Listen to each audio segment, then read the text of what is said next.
Right? So the only way we're going to be taken out of this predicament is through the Most High God. Right? Give me that in Baruch 2 and verse 1. Baruch chapter 2 and verse 1. Therefore, the Lord hath made his word, which he pronounced against us and against our judges that judge Israel, and against our kings, and against our princes, and against the men of Israel and Judah. Hey, bro, you got 5 minutes to talk about God, man? 5 minutes, brother. 5 minutes, King. 2 minutes. Read this again, bro. Therefore, the Lord hath made good his word, which he pronounced against us. Because the Most High, before we even went off and did what we did against the Most High already told us what was going to happen. This is why he's saying he made good his word that he pronounced. Even we was just going in, I just brought up the precept earlier, the word of the Most High is not going to go back void, whether it's good or whether it's bad, whether it's against us or if it's against the other nations. So what the Most High said, he made good his word that he pronounced against us. Read.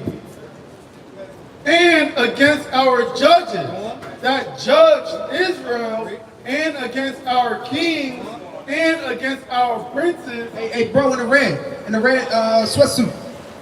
You believe in God? What God you believe in? You believe in the God of the Bible? Real quick, 5 minutes. I was talking about. I just want to get to see where your head's at, brother. Read on. And against our princes. What about this brother? Hey, bro, what's your nationality? You Dominican? Real quick. 2 minutes. I ain't gonna keep it on. Read on. And against the men of Israel and Judah, to bring upon us great plague. Do what? To bring upon us great plague, such as never happened under the whole heaven. And that's why our people wonder why we were subjugated into slavery, why we had to go through these different things. It's all in the, if we would just read and pick up the Bible, we would realize why the things that we're going through was going on. The Most High said he brought upon us what? Great plagues such as never happened under the whole heaven. They got books detailing and lining out the oppression and the things that we went through in slavery. We have a book called The Destruction of the Black Civilization, The Destruction of the Negro. Right? You got a book called Black Breeding Machines. All these things, these are things that they wrote out and that they listed and that they documented. What about the things that they didn't document? We know about Lake Lanier. We know about what's the one thing over in Oklahoma, in Tulsa, Oklahoma, Black Wall Street. We know about these things. What about the things that they're not telling us? Right? It says he brought upon us great plagues that have never happened under the whole heaven. Meaning what? No other nation has been through what we've been through. No other nation could have even survived and made it to 2024 if they had to go through the things that the so-called black man went through. Right? But all these things that happened to us, the Most High, give me Isaiah 61 and verse 7. The Most High, he's promising us that he's going to give us double for that. The Most High, he's going to recompense our enemies, and he's going to give us the promise that he promised us and put us back on top and give us like I said, a double portion. All the riches of the Gentiles that we can't even fathom. Hey sis, you see, you got 5 minutes?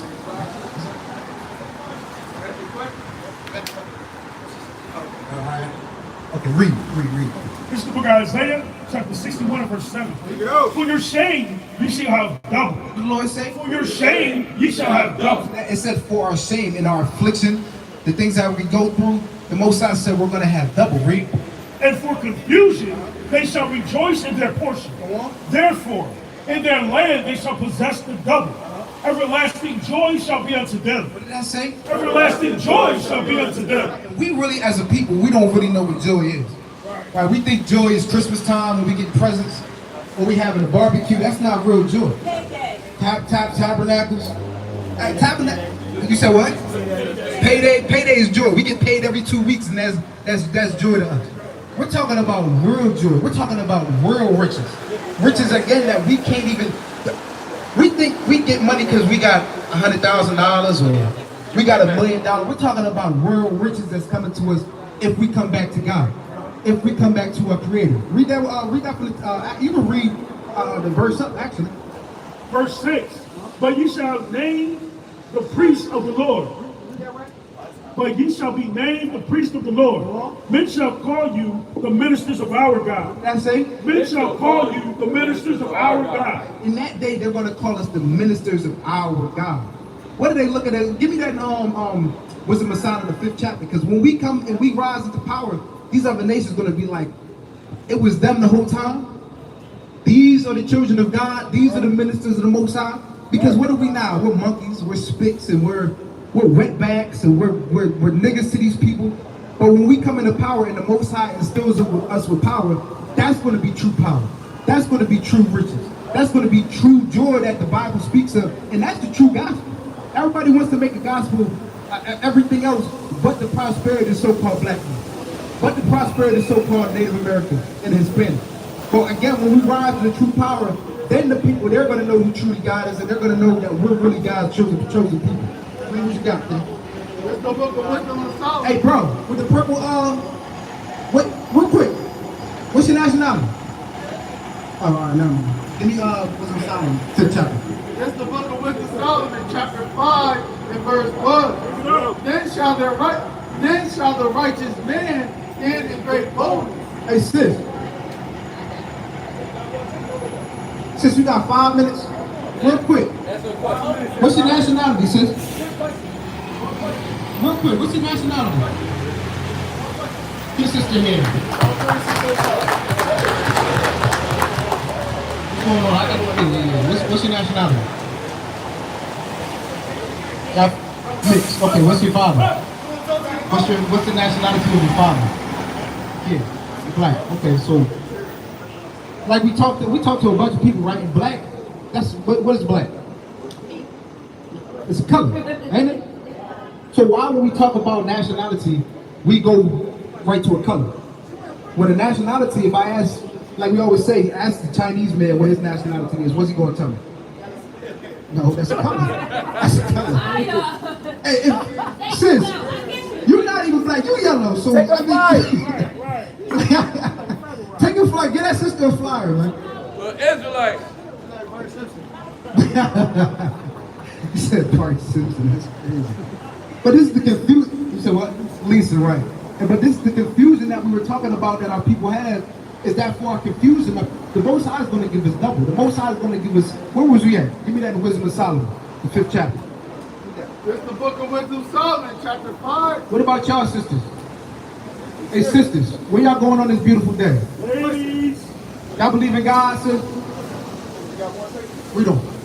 5 and verse 1. Wisdom of Solomon, chapter 5 and verse 1. Then shall the righteous man. What about you, sister? What's your nationality? What's your nationality, sister? Got 5 of you believe in God? Yes, no, maybe? Come on, sister. That stare was crazy. Yeah, that was wild. What about you, King? Hey, bro, you believe in God, King? Hey, bro, you had 2 minutes to talk to the sister. Yeah. We don't gotta make fun of the brother. We don't gotta make fun of that, man. Let the brother have his fashion, whatever he feels. Then shall the righteous man stand and grow great boldness before the face of such as have afflicted him, and made no account of his labor. When they see it, they shall be troubled with terrible fear, and shall be amazed at the strangeness of his salvation. Because when we are delivered out of this land and delivered from underneath the hand of the white man, it's going to be something that the world has never seen. It's not going to be a regular salvation. It's not going to be a regular diaspora. No, the Most High, when the Most High shows his hand and his arm, give me that, I think it's Isaiah the 40th chapter. It says, the whole world shall see the salvation of our God. Because when the Most High comes and he delivers his people, because people just think God is just okay, calm. Everybody thinks God is just a guy. He's in the heavens and he's just up there. He loves everybody and he doesn't really get involved with the things that go on the earth. But when the Most High truly shows his hand and shows his arm, the people are going to see the salvation of the so-called Black, Hispanic, and Native American. Right, read what you got, bro. Isaiah chapter 40 and verse 10. Behold, the Lord God will come with strong hand, and his arm shall rule for him. Behold, his reward is with him, and his works before him. He shall feed his flock like a shepherd. He shall gather the lambs with his arm and carry them in his bosom, and shall gently lead those that are young, and shall gently lead those that are with young, who have measured the waters in the hollow of his hand. It says, all the world shall see the salvation of our God. It's roughly paraphrased. Hey, brother. Hey, bro. You believe in God? Why not? What you mean you don't know? You found it? Anybody? No, it's okay. Just go back to Wisdom of Solomon. You got it? Okay, Kyle. Somebody go back to what about this brother? Hey, bro. Hey, brother with the jacket. I'm not.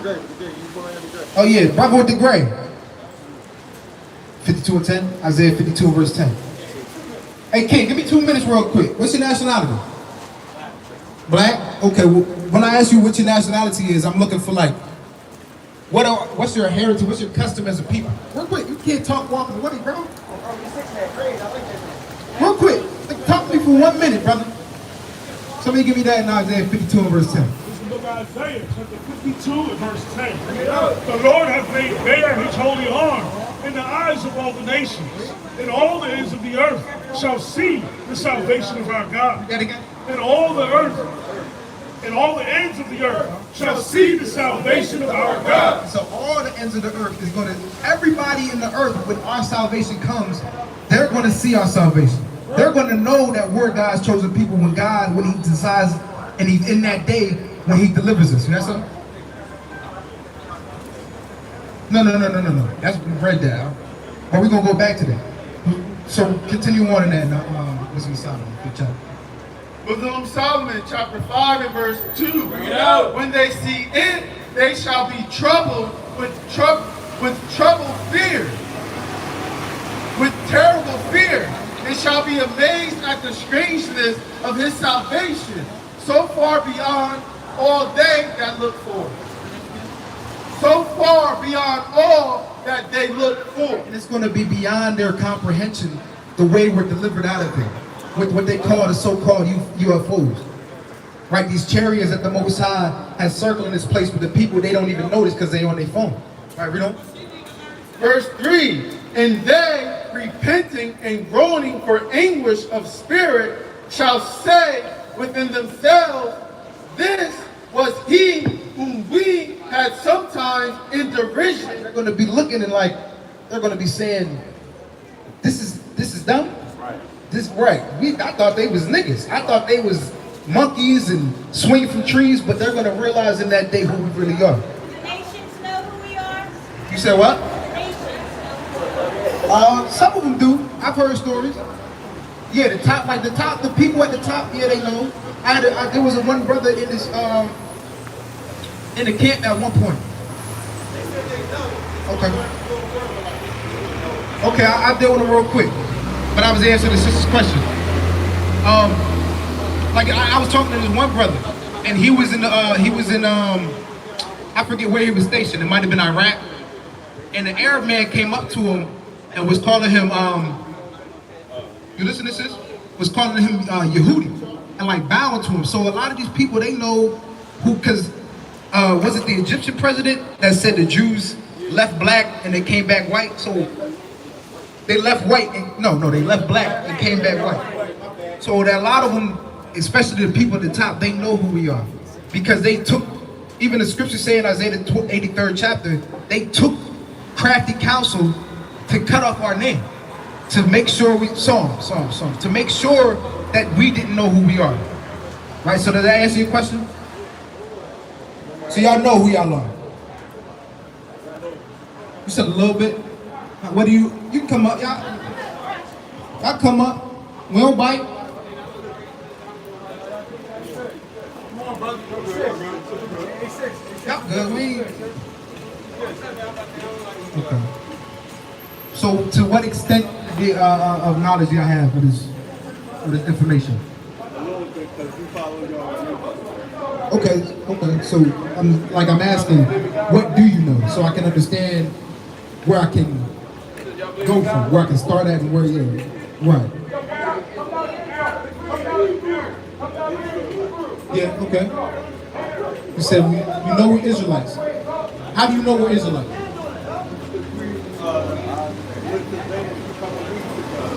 Say that one more time.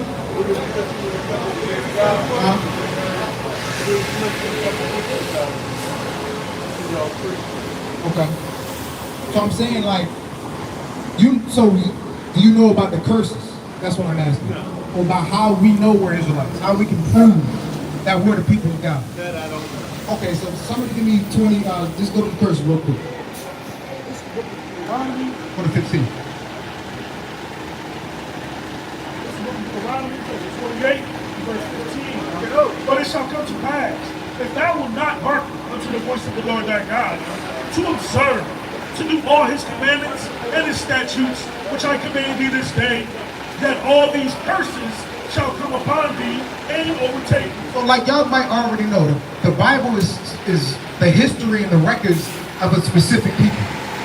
Right? We're telling our people that we're those people. It's a reason why we just telling the sister that these nations, they don't want us to know who we are. Because there's power in who we are. There's no power in being called a black man or being called an African American. Because there's no true history that comes with that. They're going to tell you look up right now on Google who the greatest African American of all time is. They're going to say Martin Luther King. Or they're going to say, so what? You're a freak. Yeah, but they're not going to tell you that. Right? They're going to tell you more modern history. Because they don't want us to know who we were before we got on them slave ships. You understand? So we're out to tell our people is that we have a rich, long, or rich heritage, customs that go back 2,000 years, 3,000 years, but we just think that we're niggas, right? We just think that our customs are watermelon and fried chicken and rap music and killing each other and sleeping with each other's women, but we're really the people of God. And that the Most High, y'all know about Moses, right? The Most High gave us laws and commandments. He gave us instructions on how to govern ourselves. But we don't know that. We just think we can just do whatever we want to, but there's punishments that came along with breaking those commandments, with breaking those instructions. Just like we always say, if you got a father, a good father, if you break his instructions, what's going to happen? But this is why we're going through what we're going through in America today. This is why when you look at the so-called black man on a socio-economic level, we're always on the bottom. Whether it be household income, whether it be what's something else? Education, whether it be child abuse. There was something else I was thinking about. So in the workforce, we're always working bottom medial jobs, whether it be we're at the warehouse or we're working as custodians or something like that. Why? Why is this happening to our people? Why is it? Yeah, those are good jobs, right? We might be working. You see our people, the trash man. Why are we subjugated to just being that? Why are we just being marginalized to just being? This is them, and they're in the dregs in the bottom of society. Say that again. Yeah, exactly, and that's systematic too. They make you turn on your people, just like we're looking at. Now he's innocent until proven guilty, but you look at Diddy, and that's kind of what he was doing. He was getting in power, he got riches, and he's turned on his people. Think about R. Kelly and how long he got through it. He did everything, and they all was in with it, and everybody knew he was messing with that little girl and everything else. Think about it, they all went through it. All of them. Yeah. Jay-Z, Dame, all of them. And ain't nobody get caught to that. Right. So you do something, you come out your face against them. Right. Right. And then why I'm here to teach y'all why these things are happening. Because our people, we see these things happening, but we don't question why are we under, because we always say we're superior to the white man, right? As we're stronger, we're faster, we're more intelligent. We're more educated. Even spiritually, when it comes to searching for God, we search for God more. That's why we're in different religions and we're all over the place. Why is that? We're going to show you why. Now give me that one more time. Deuteronomy 20:15. Deuteronomy chapter 28, verse 15. But it shall come to pass, if thou wilt not hearken unto the voice of the Lord thy God. Moses is telling us if we don't listen to our God, right? If we don't listen to the instructions and the moral code that the Most High gave us, read. To observe, to do all his commandments. What? To do all his commandments. To observe and to do all his commandments, read. And his statutes, which I command thee this day. What's going to happen? And all these curses shall come upon thee and overtake thee. It said, if we don't listen to the Most High, are listening? Yeah, I got you. So this is Moses. This is the out of the mouth of Moses, but this is what the Most High told Moses to tell us. He's telling us if we don't listen to his commandments, then there's going to be curses put upon this people. Now our people, what do we like to talk about? What's one of the buzzwords that our people love talking about? Generational curses. Now we believe that there's generational curses on our people, but where are they coming from? Why are they happening? We're to tell our people is that God is putting these curses on us because we refuse to listen to his word. You understand? So give me 16. Wow, watch this. Verse 16. First shall thou be in the city. That's it. First shall thou be in the city. One of the curses, one of the punishments for not keeping the commandments of God is that we were going to be cursed in the city. Now there's a reason that you go to North Philadelphia, or you can go to West Philly. You can go to Camden across the bridge, or you can go all the way across the country to LA, Compton. Our people are always what? In the inner cities. Oppressed, subjugated, being suppressed. Why?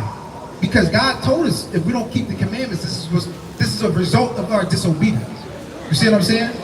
And our people are looking for answers, but like we said, if you want to hide something from a black man, we put it. Oh, in his face, yeah, that's one way. That's a good way to hide something. But what's the saying though? If you want to hide something from a black man, where you put it at? Put it in the book. Why? Because niggas don't read. We all this time since we've been in slavery for the last 400 or 500 years, we've had somebody else reading us and teaching us the Bible.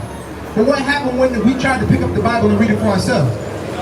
They start cutting the hands off. They start cutting the fingers off. They start whipping backs. Why is that?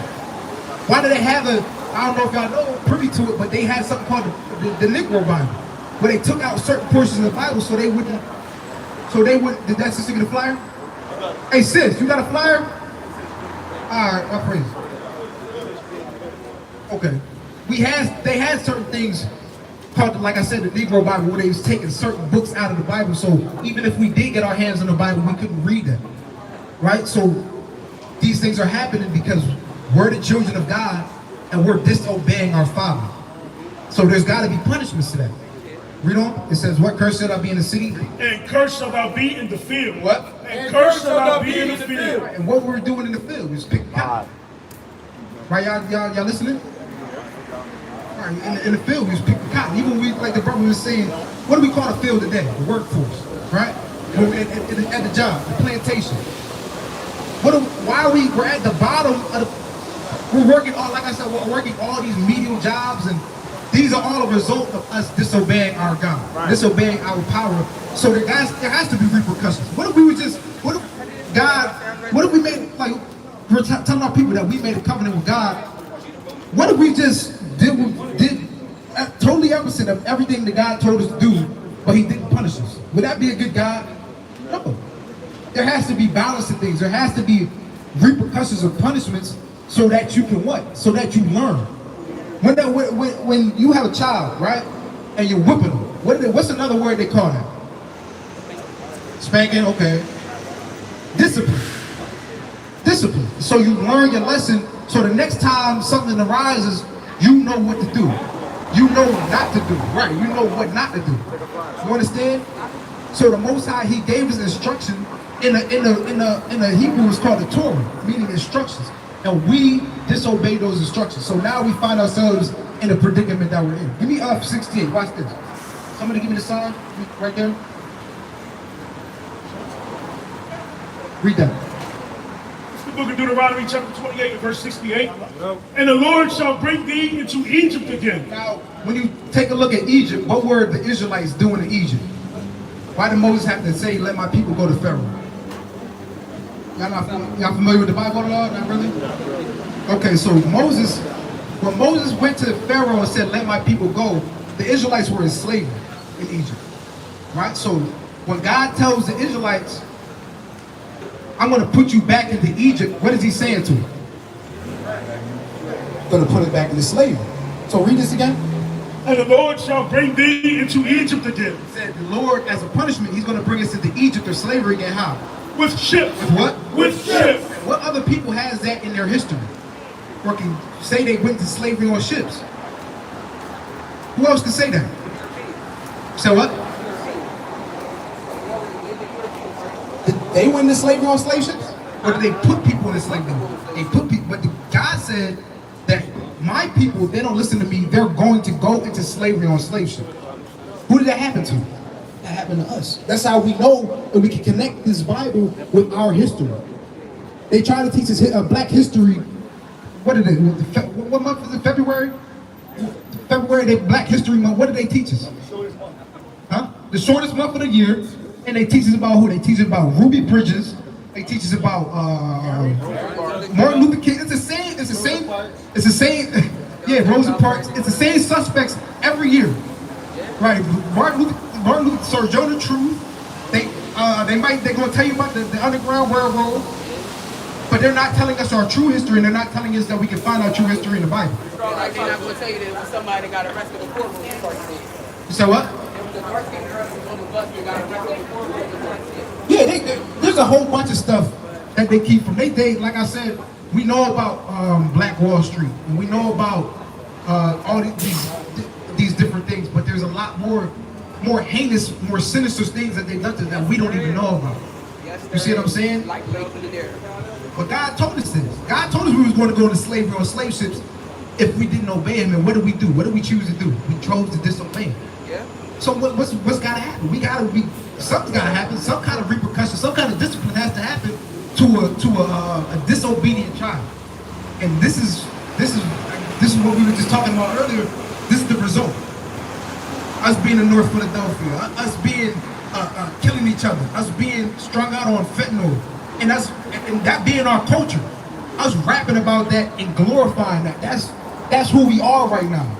But why are we like that? Because God told us if we didn't obey, you're gonna get the belt. You understand? You know?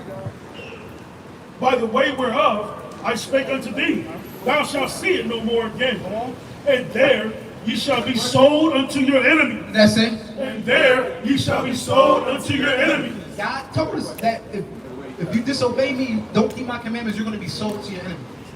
Now, who we sold to, and what people can, other than us, and in Hispanic, other than everybody on this side, right, the so-called Black, Hispanic, and Native American, what people can say that in their history,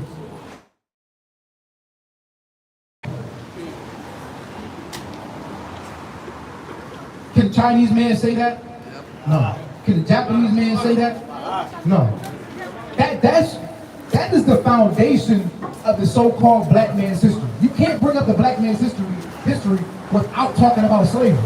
Why? Because God's trying to show us something. He's trying to show us that we're his people. He left these things as signs for us to understand who we are. Because the Most High, he wrote all this out. This is just a big movie that we're living out. He knew we were going to lose our heritage. He knew we were going to forget who we were. So he left signs for us to lead us to remembrance to who we are. So we can use the Bible and use these prophecies to show our people that we gotta be God's chosen people. Give me Deuteronomy 7 and verse 6 real quick. Because y'all would say there's nobody in the earth that can do what we do. That's like us. Is that true? What y'all like to do? Y'all like sports? No? You used to? Okay, what do y'all like to do? Okay. Okay, well, watch this. Read what you got. It's the book of Deuteronomy, chapter 7 and verse 6. For thou art a holy people unto the Lord thy God. The Lord thy God hath chosen thee to be a special people unto himself. God chose the so-called Black, Hispanic, and Native American to be a special people. It's a reason why when you watch the Olympics, who's winning these events? Us. I was just reading a post on y'all like music? I was just reading this post on Facebook, right? Y'all know who Beethoven is? Now, what do y'all think Beethoven? What nationality do y'all think Beethoven was? No. Beethoven, when you go into the history and people are describing Beethoven, they're describing him as a short, the people around the time when he was living, they're describing him as a black man with woolly hair, with dark skin complexion.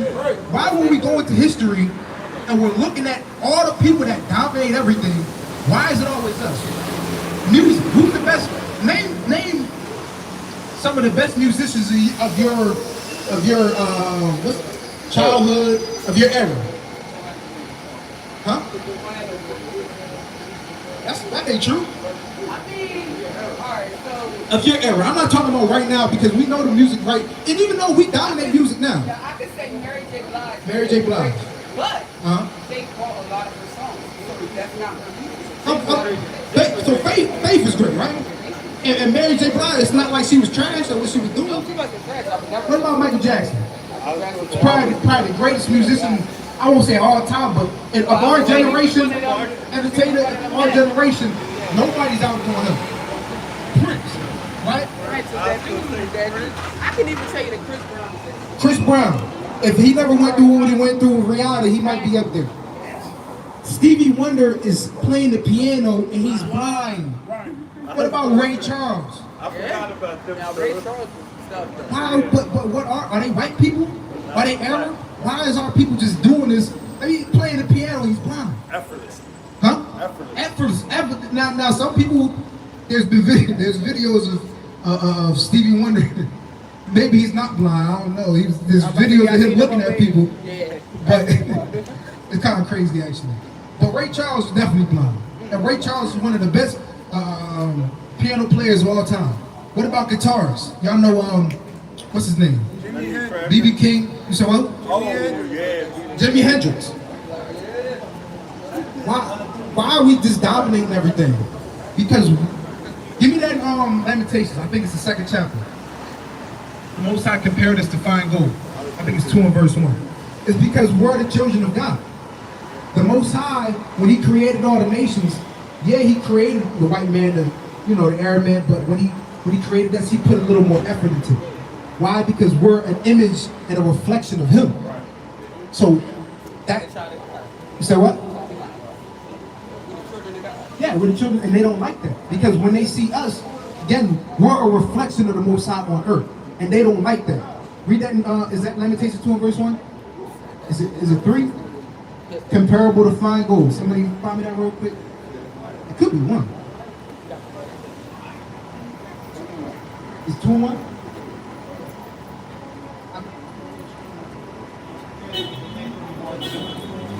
So, 4 and 2. Okay, we done.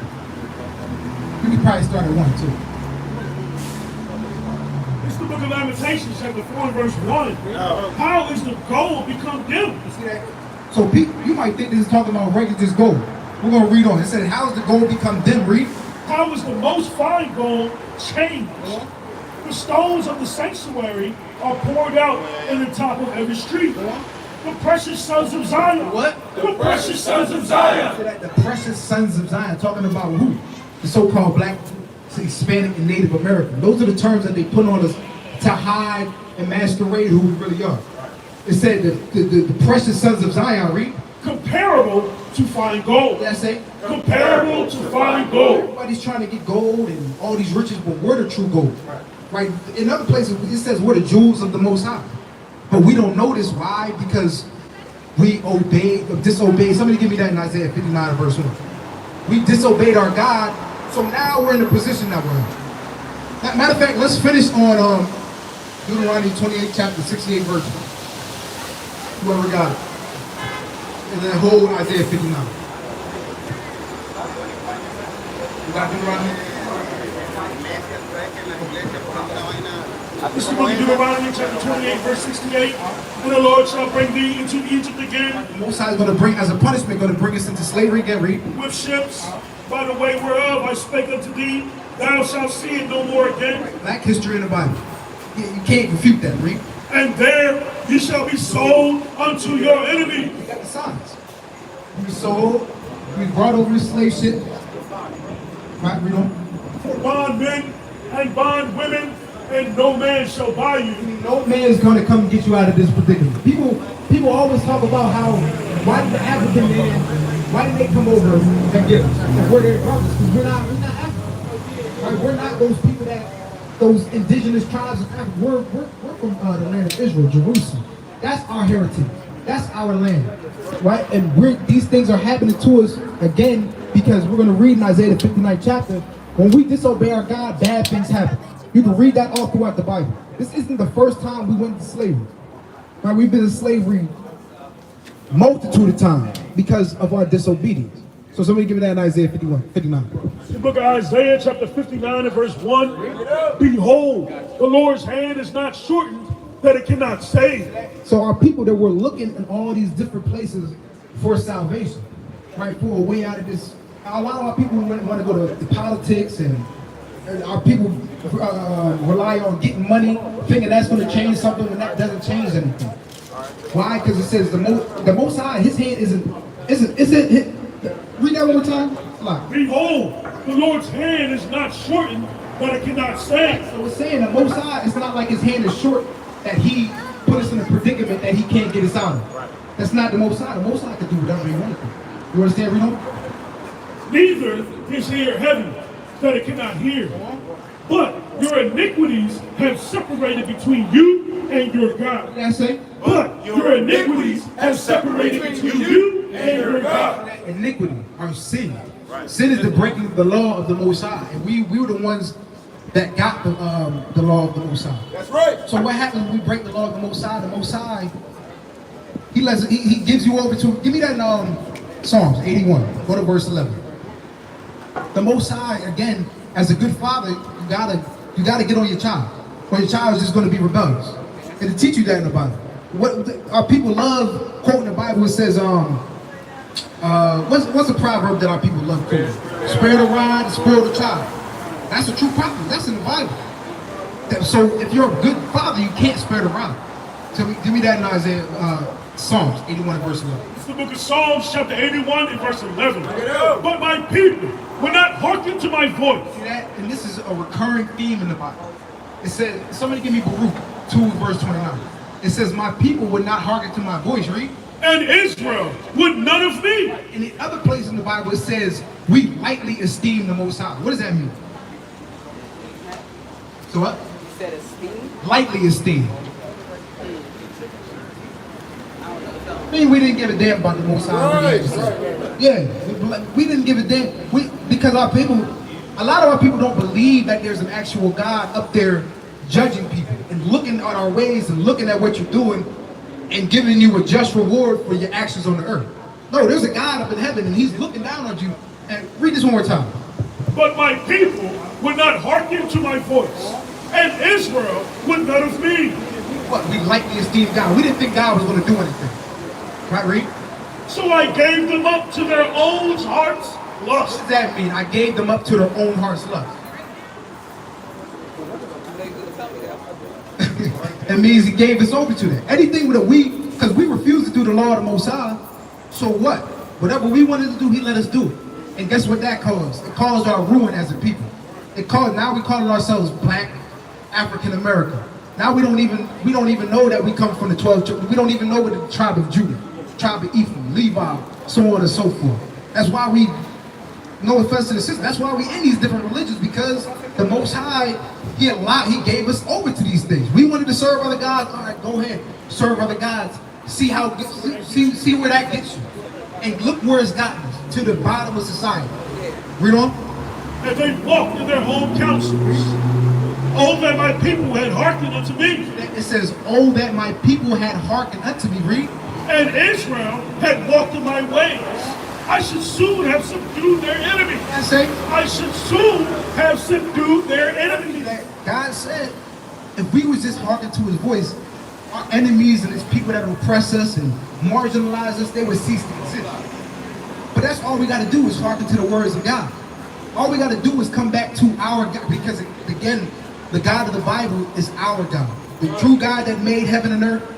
Yeah, he made these other people, but like we read in Deuteronomy, the 7th chapter, he chose us to be his special people. He instilled us with his law and his instructions. All we got to do is what? Is come back to him and start following those laws and start following those commandments, so that what? We can get the blessings and the promise that, like I was talking about earlier, that he already has, what's the word I'm looking for? That he already has set up for us as a people. Like I said, there's no power. Give me that, I want that too, but give me, I'm gonna give y'all one more verse. Give me that Genesis 32 and verse 8. Because like I said earlier, there's no power in being black. There's no power in being African American. But there's power in being an Israelite, because that's a word. Like our brothers always bring out, in the ancient Hebrew, names meant something. Now you get a name Taekwon or Rashid or Jaquan. These words, they don't mean nothing. Taisha, Sharkeisha, right? These names don't mean nothing. But Israel has a meaning, and we're going to show y'all what that means. Read. Genesis chapter 32 and verse 8. Bring it out. And said, if Esau come to the one company and smite it, then the other company, which is black, 28.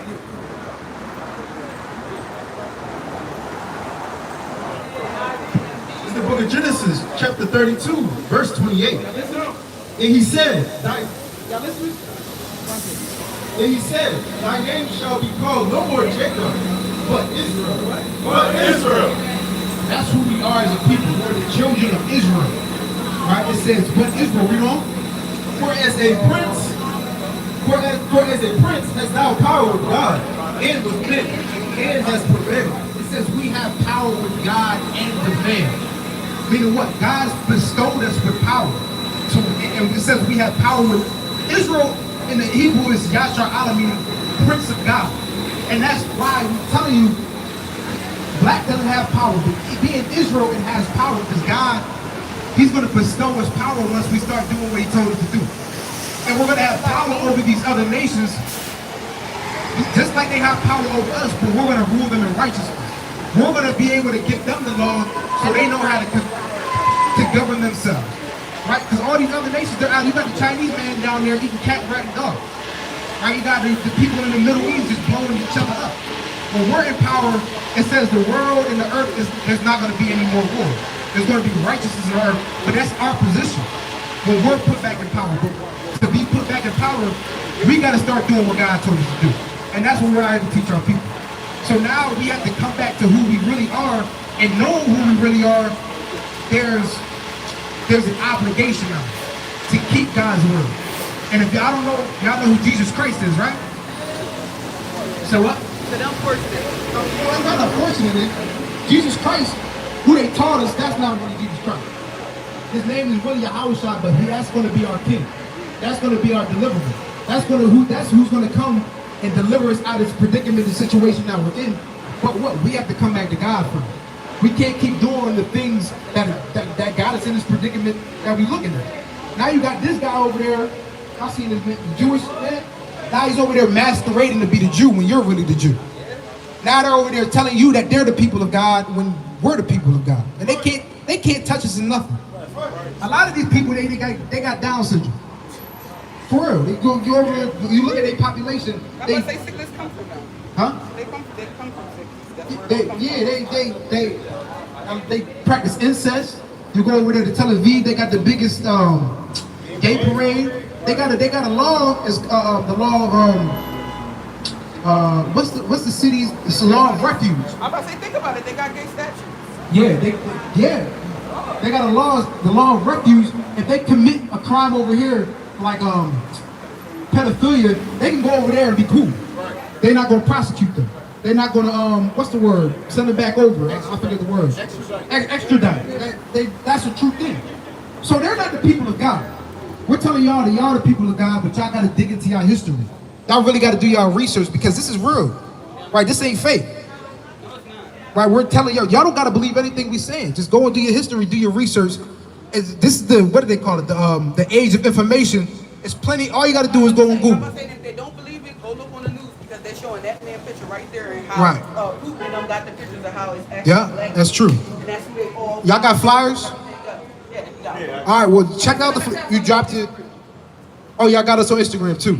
So continue to tap in and really get some wisdom and start to really try to apply these things because, like the brothers was just talking about, we're living in treacherous, crucial times right now, and it's time for our people to wake up and come back to the Most High. All right? All right, y'all come back out and y'all come check us out, man. It's good talking to y'all. All right. Hey, y'all sisters believe in God? 2 minutes. 2 minutes. Y'all believe in God? 2 minutes. Y'all Muslim? Christian? 2 minutes. All right, but with that, I'm going to pass it. I'm going to give all honor and glory to Most High. Yahweh B'Ashem Yahushua. We say, Kum Yasha. Kum Yasha.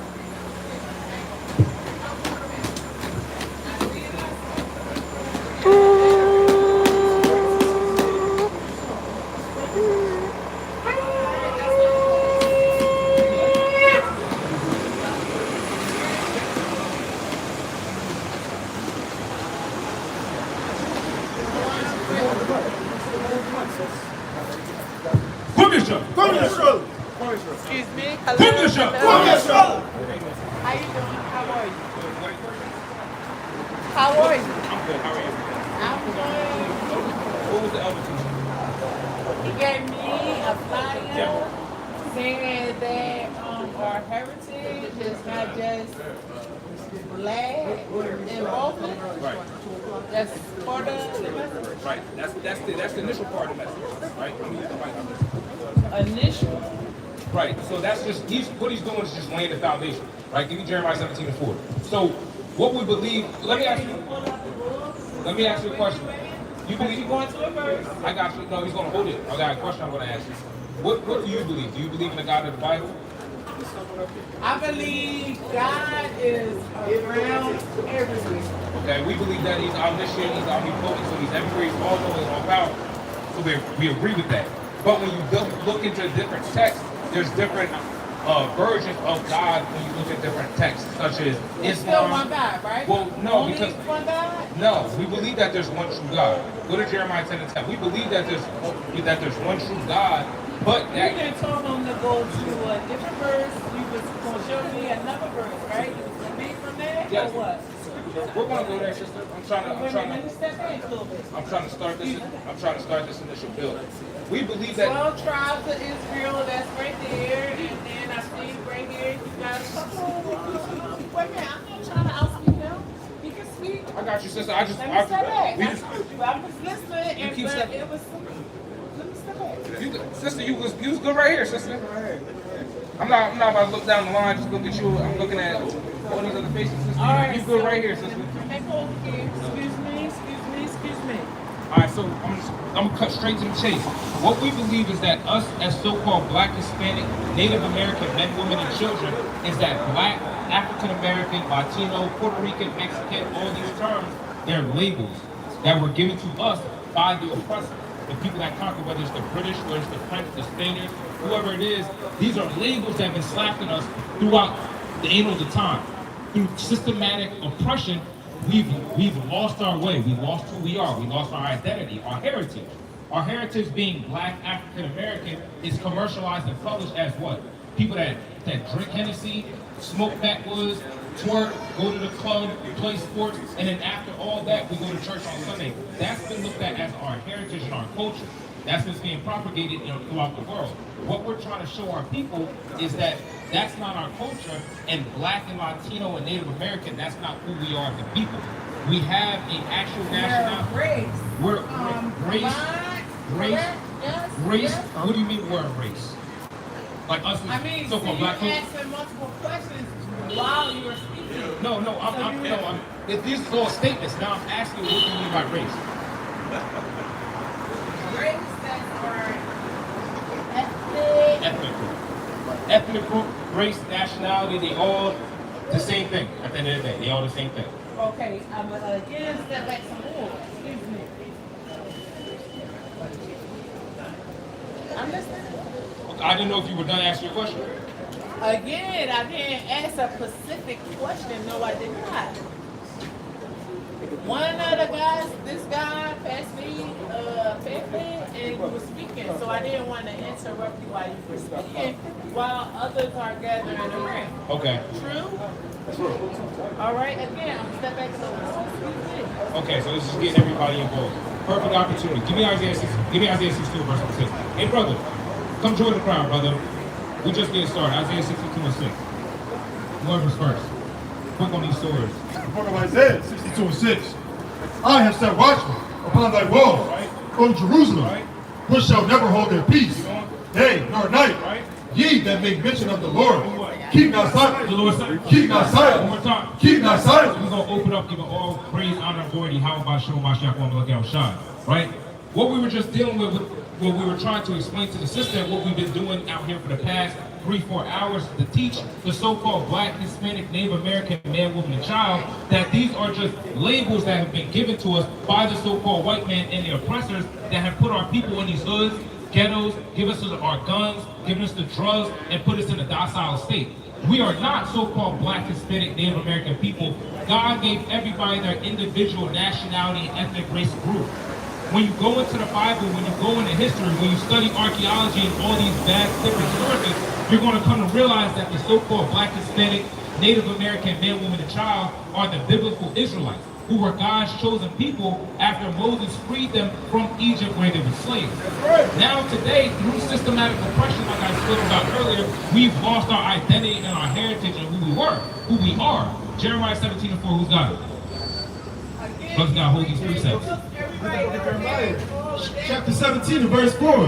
And thou, even thyself, shall discontinue from thy inheritance. Shall do what? Shall discontinue from thy inheritance that I gave thee. So the Lord gave the Israelites a nationality, right? A heritage. Somebody give me Sirach 17 and 11. Gave them a heritage that they should follow. Your heritage encompasses your culture, what you eat, the God you serve, the laws you follow, the clothes that you wear. All these things encompass your nationality and your heritage and your culture. Our culture is what? Like I said, backwoods, the liquor store, the club, all these different things that have been given to us throughout time. But we're trying to show our people who we truly are and what we have to come back to. We got to come back to the one true God. Right? Bring this up. And I will cause thee to serve thine enemies in the land which thou knowest not. Why? For ye have kindled a fire in my anger, which shall burn forever. About that and go to 2nd Ezra 1 and go to verse number 33. Hey brother, what's going on, brother? With the do-rag. You got any questions, brother? What's your nationality? Where are you from? I can't hear you, King. You say you don't feel like answering any questions? Well, brother, this is important information, brother. This is how this is what dialogue is, right? You ain't gotta ask no questions, brother, but we can show you the information that's being presented, right? And I might ask you questions as we go along with it. Now, I asked you, what was your nationality? Would you consider yourself a so-called black man, Jamaican, Native American?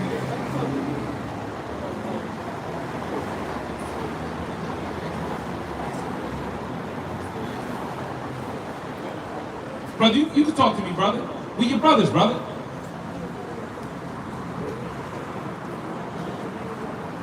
All right, well, brother, guess what? You an Israelite, okay? Right? You guys chose people on the earth, and our people, we got to repent before the Lord comes back and destroys this place, right? Because World War III is on the rise, famine's on the rise. You can see all these things taking place in the earth, and it's only a matter of time till the Lord sends his son, and this place is destroyed, and all our people that don't want to repent and come back to their nationality, they're going to go down with it. And it is what it is, brother. So you got to get yourself together, and you got to repent. Bring this out 2nd Ezra. Hey, what's going on, King? Brother, you got 2 minutes for your brothers, brother? And our people just that ignorant. How you doing? How you ladies doing? Hey, sisters. And that's the ignorance of our people. They can't even dialogue with their own people when we're trying to show them life-saving information. Bring it up. What's the dialogue? All right, I'll talk with this sister. Sister, let me ask you a question. What's your ethnic race?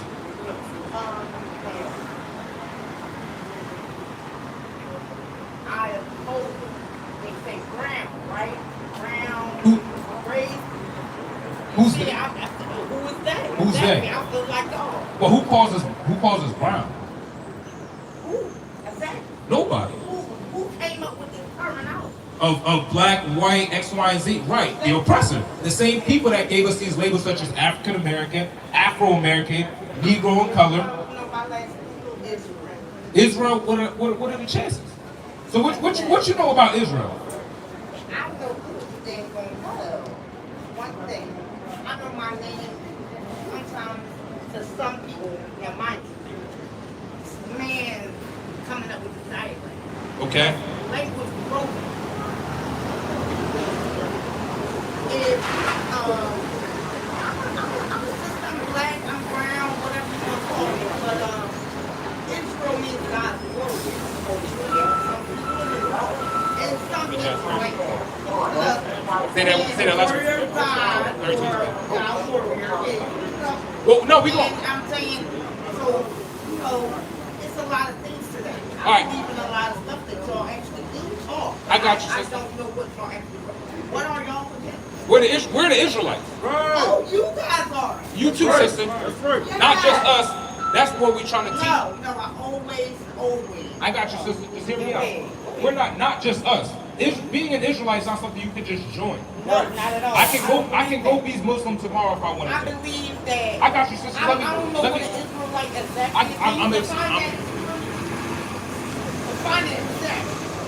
Define what an Israelite is. I got you, sister. Let me get my spill off for a second. Read Genesis 32 and 28. Come on. Genesis 32. And you said 28? Genesis 32 and 28.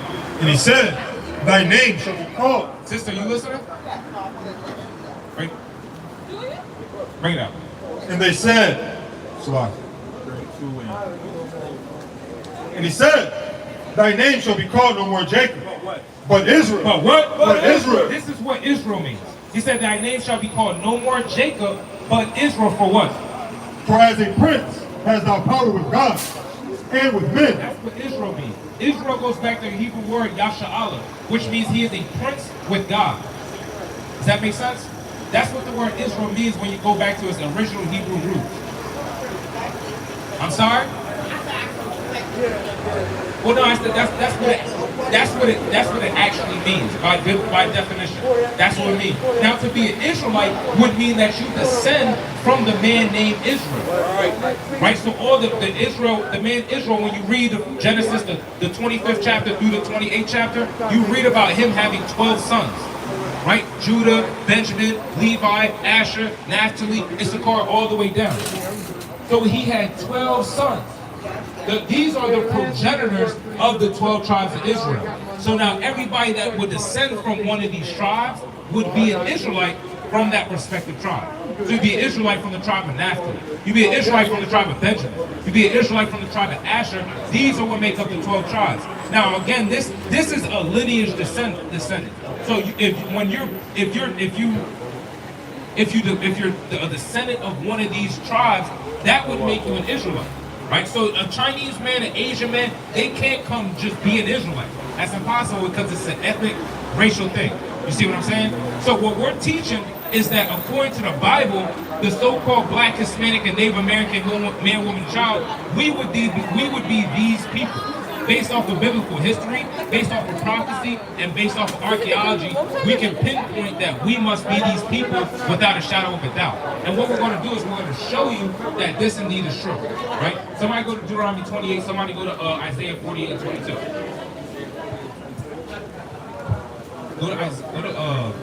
Go to Genesis 40 and go to verse number 13. But give me Deuteronomy 28 and start at verse number 45. Deuteronomy 28. In verse 45, moreover, all these curses. All these what? All these curses. How familiar are you with Moses? A little bit. So Moses, the man that God sent to the Israelites while they were slaves in Egypt. Are you familiar with the story? The Israelites were slaves in Egypt for the Egyptians, and Moses came and freed them by splitting the Red Sea, and they were in the wilderness for 40 years. This is Moses on the back end of those 40 years that they were in the wilderness. This is what he told them. Read that from the Zamkin. It's Deuteronomy 28:45. Moreover, all these curses shall come upon thee, and shall pursue thee, and overtake thee, till thou be destroyed. Are curses a good or bad thing?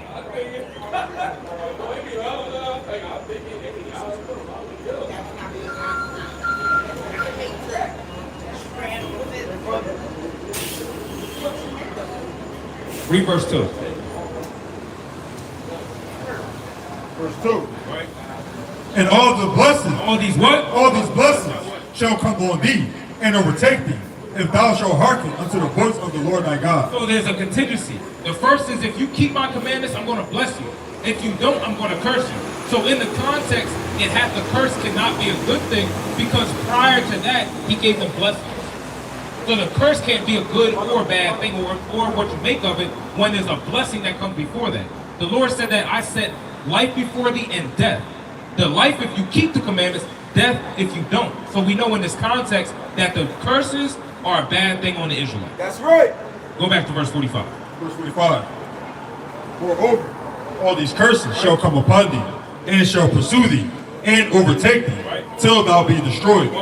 Because thou hearkenest not unto the voice of the Lord thy God, to keep his commandments. To do what? To keep his commandments and his statutes which he commanded thee. So he's telling the Israelites, listen, if you don't keep these commandments, I'm going to punish you. I'm going to put curses on you, right? For not hearkening unto my word. Now watch this, read on.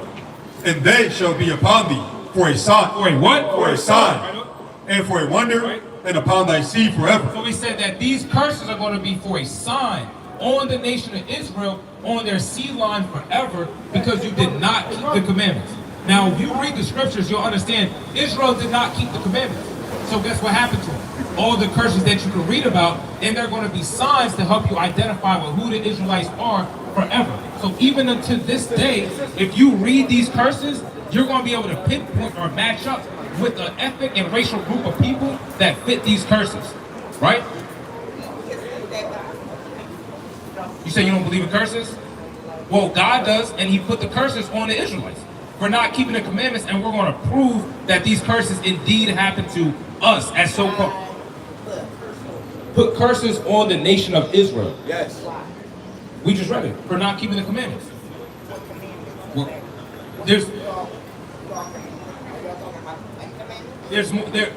we're just going to use the 10 commandments because that's what everybody's familiar with. There's more than 10, but yes, those commandments. They didn't keep those commandments, so they got punished by God for not doing those things.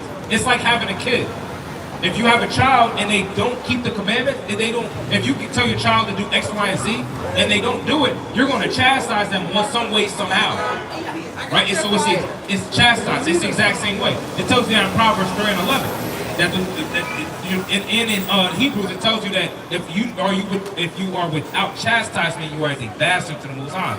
So we understand that the Lord's going to, him that he loves, he's going to chastise, which is the nation of Israel. Right? So our people have been going through the curses, which are chastisement, and we're going to show you how we know that we're these people. Right? Go ahead, King. This is the book of Deuteronomy chapter 11 and verse 26. Behold, I set before you this day a blessing and a curse. A blessing if ye obey the commandments of the Lord your God, which I command you this day, and a curse. What? And a curse if ye will not obey the commandments of the Lord your God. So the Lord told you straight up, I got a blessing for you if you do it, and I got a curse for you if you don't. We know throughout the scriptures, like we just said, the Israelites did not keep the commandments. So all the curses happen to them, and they're a sign on them to help you identify with who they are to this very day. Right? Now we're going to read some of the curses to you to show you, hey, listen, these things, they fit us. So by default, we must be these people. Right? Perfect. Go to verse 16. Actually, go to verse 48, 54. Verse 54.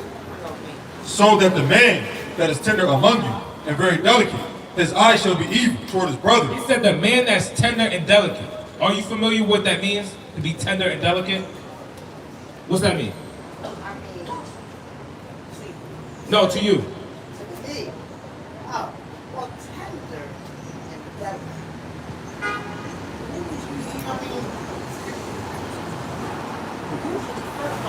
Sister, what does it mean? So first off, the word has been used so, words are perfect. Sister, what does it mean to be tender and delicate? Tender. Oh, easy glide.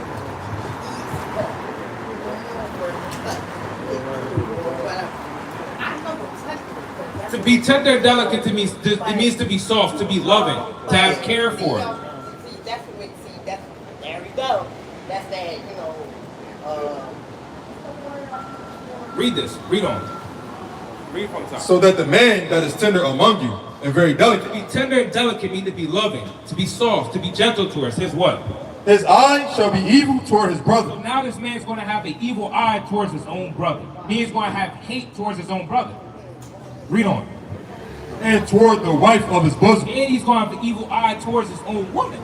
The people that are known for having an evil eye towards their own brother, what you looking at, nigga? Taking a nigga's shoes, shooting a nigga's grandma's house up. This is not, the only people that are known for doing this are so-called black, Hispanic, and Native American people. The man that's known for having an evil eye towards his woman. When you look up the domestic violence statistics, our people always top the chart, whether a Hispanic man or a so-called black man. Right? Read on. And toward the remnant of his children. And he's going to have an evil eye towards his own children. What's the black man known for doing with his children? Say what? Read on. And toward the remnant of his children, which he shall leave. Which he shall what? Which he shall leave. Which he shall leave. We all know that the black man is known for leaving his children. So he's going to have an evil eye towards his own. He's going to have an evil eye towards his brother. He's going to have an evil eye towards his woman. He's going to have an evil eye towards his own kids that he's going to separate from, that he's going to leave. This is defining nobody else except for the so-called black, Hispanic, Native American man, woman, child. Hey, kid, you got 2 minutes, brother? We got to get that brother out that ugly sweater. Hey, is that pagoda? Brother. That just say jingle my bells. Oh, I didn't even notice. Hey, brother, you gotta repent, brother. You gotta take that joint off. Jingle my bells is wild, bro. Somebody, hey, sister. You got flyers already? When y'all get the opportunity, y'all check out our flyers. All right, we're the Israelites according to history, prophecy, and archaeology. We're the true people of God, not those so-called Jewish people that's living over there today. The real children of Israel are scattered throughout the 4 corners of the earth, chiefly in America, also known as Babylon the Great.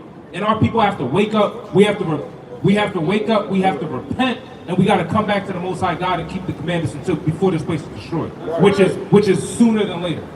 All right, give me this in second Esdras. Give me 1 and 34. Start 33. 1 and 33. Are you understanding what we're saying, sister?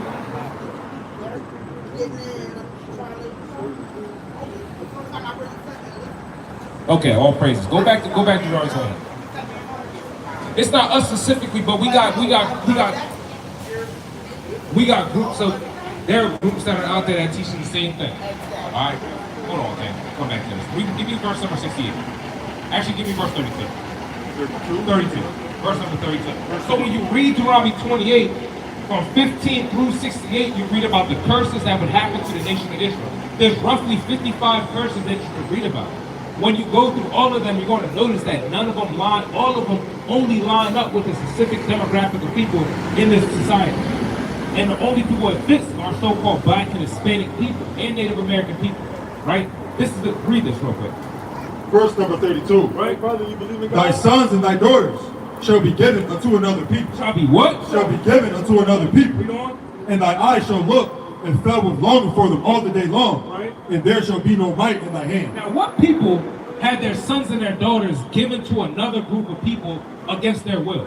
And then they were taken away, and there was nothing that the mother or father could do about it. What group of people did that happen to? We see that happening during the 15, 16, 17, 1800s throughout the time of slavery, where you might be on a plantation in North Carolina and some plantation owners from Louisiana come up to your slave trade and they buy your kids when they're young. This is a young buck. He's gonna grow up to be so and so tall, and they ship him right back and they take him with them down to Louisiana. You as a parent couldn't do anything about it. So this happened to who? This happened to our people. Our people were taken, shipped to other countries, families were split up. These things happened to none other but the so-called Black, Hispanic, and Native American people in society today.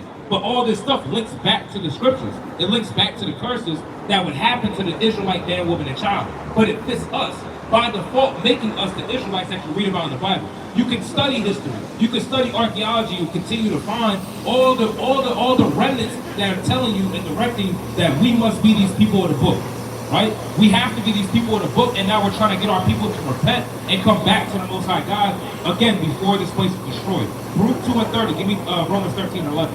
Right? If we can't see it now, our people are never going to see it. Especially when famine of the word comes and the Lord takes the prophets off the streets, takes the ministers and the teachers off the streets. Our people have nowhere to go. Read that. Romans 13 and 11. Right? And that knowing the time, Right? that now it is high time to awake out of sleep. To do what? To awake out of sleep. How to say sleep? To awake out of sleep. Read. For now is our salvation nearer than when we believe. Hey, brother, why don't you talk about it? Yeah, brother. Don't walk and No, talk. come here, bro. Don't walk. No, bro. Don't walk and talk. Come talk about like a man. So now's our time. The Lord said, for now is our salvation nearer than we believe. Because we understand what time we're living in. Christ gave us all the signs, and the prophets gave us the signs and tools to understand what time we're living in. So if our people want to continue to be ignorant, they don't want to listen, they think they know better than the scriptures, they think they know better than the Most High God, and they're going to be destroyed in these last days, man. And guess what? Brothers are going to have no pity for those that didn't want to hear the word, right? Go to back. Are you listening, sister? You got flying, right, sister? All right, sister. When you got opportunity, you check this out. Read this in 2nd Ezra. 2nd Ezra 1 and 33. This is the book of 2nd Ezra, verse number 33. Thus saith the Almighty Lord. Thus saith who? Thus saith the Almighty Lord. Your house is desolate. I will cast you out as wind doth struggle, and your children shall not be fruitful. Oh, slock it. 2 and 33. Slock it. 2 and verse 33. I just received a charge of the Lord upon the Mount Oreb, that I should go unto Israel. I should what? That I should go unto Israel. But when I came unto them, they set me at naught. They did what? They set me at naught. And that's what be going on every time we come out here every week. They set the prophets, they set the teachers at naught, and they put us to the cast to the side. What's going on, King? I like that chain, brother. Come holler at me real quick. What these brothers on the end talking to you about? I just got here, man. Oh, praise the Most High. Let me ask you a quick question. How do you feel about the estate of the so-called Black and Hispanic man in America? I'm from Canada. You say you from how long? You from Canada? Like you live there right now? Yeah. Okay. How do so-called Black people live in Canada?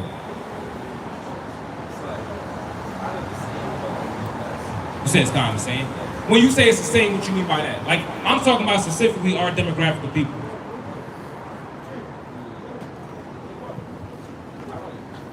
We living good. We in the suburbs and in the pet houses, and we financially stable, or we going through it. I mean, I feel like it's mostly going through it. Right. I think it's kind of Right. there's some areas where it's like Right. That's the same thing. Like that's the same thing in America, because you can be from certain regions or areas where they got money, but you're not going to see a whole lot of people that look like us. But as a demographic, as a whole group of people, we can't say that we're all living good. Just because it's business, like people will be like, just because LeBron worth billions of dollars, don't mean the whole Black community is doing well. We can see if you look up the statistics, the average income of a so-called Black family is a little less than 40 grand. It might be a little less than 30 grand. But the next demographic of people over us, they got us by at least 20 grand. So our people are literally in poverty. We in the dirt. We down bad. But we understand that our people are down bad for a reason, right? Give me Deuteronomy 28 and start at 15, we're gonna start straight from the top. We understand that our people are down bad for a reason. And somebody give me Haggai 1 and 6, right? And somebody give me Haggai 1 and 6. Larry, give me Isaiah 48 and 22. We understand our people are down bad for a reason. So I'm gonna just cut straight to the chase. We're teaching that. Do you believe in the Bible? You believe in the okay, all praise the Most High. So we believe that according to the Bible and according to history, that so-called Black and Hispanic people and Native American people, we would be the descendants of the 12 tribes of Israel. Are you familiar? Okay, so you're familiar with Moses. Most people have heard of Moses at one point in time. He's known for splitting the Red Sea. Now, do you know who he split the Red Sea for and why? So Moses went to Egypt, right? God sent him to Egypt because his people were slaves in Egypt at the time, right? The Israelites, because Moses is an Israelite from the tribe of Levi. So he was sent to Egypt to free the slaves. The Israelites were slaves in Egypt. So he sent them God sent Moses to free them, and they did get free via the Red Sea, which was split. Most people are familiar with that part of the story. Moses split the Red Sea to free the slaves. Those were Israelites. They wandered around the wilderness for 40 years prior to going into the promised land. So in this scripture, we're going to read about Moses speaking to the Israelites, because the Israelites are God's chosen people on the earth. Have you heard that before? Now, you know how the Jews, they say, oh, there's the Jews. Right, the Israelites, the Jews are Israelites. Right? So we understand that the Israelites, these are God's chosen people on the earth. So what we're trying to do is show our people how we know that we must be and have to be these people. Right? Read this in Deuteronomy 28, sir. It's the book of Deuteronomy, chapter 28, verse 15.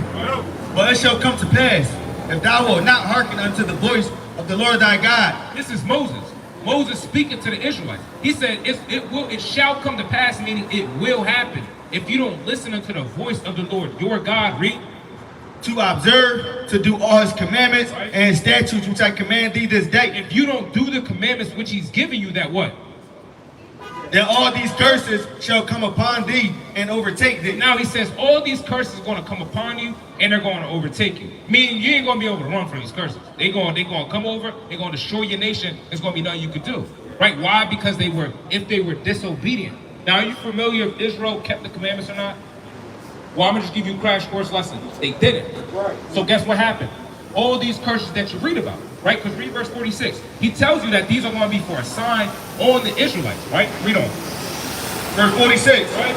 And they shall be upon thee for a sign and for a wonder, and upon thy seed forever. These curses are going to be on the Israelites. Put it out there. These curses are going to be on the Israelites for a sign for all their generations forever. Right? So it's going to help you do what? It's going to help you understand or identify with who the Israelites must be. Does that make sense? Now, you're not going to know who the Israelites are unless you read the curses. Right? Now, I'm going to show you one because we just got done talking about it. Verse 16. Verse 16. Right? Cursed shall thou be in the city, right, and cursed shall thou be in the field. Now, the Lord said that the Israelites are going to be cursed in the city and in the field. Now, when we say in the field, what was our people doing in the field? We was being slaves, right? Was the white man doing it? Was the Arab man doing it? Was the Chinese man doing it? So who was cursed in the field? Us, right? So the same people that's cursed in the field are the people that are cursed in the city. Now, if we said that black people are cursed in the field, how do we live in the city? We down bad, right? Now, like I said, you can go to certain areas where they might got money, but that's like what? One in every 1,000 black person that's in that situation. So when the Lord said they're going to be cursed in the city and in the field, we can see in society right now how our people live. You go to North Philly, you go to Detroit, Chicago, Atlanta. It don't matter where you go, Canada. It don't matter. They got money. Where you from in Canada? I mean, I'm like close to Okay, no, I'm saying in Canada, where you from? Nah, look, you live in the same predicament, right? We down bad. So the Lord said that you're going to be cursed in the city and in the field. We can see that only fits one ethnic or demographic group of people.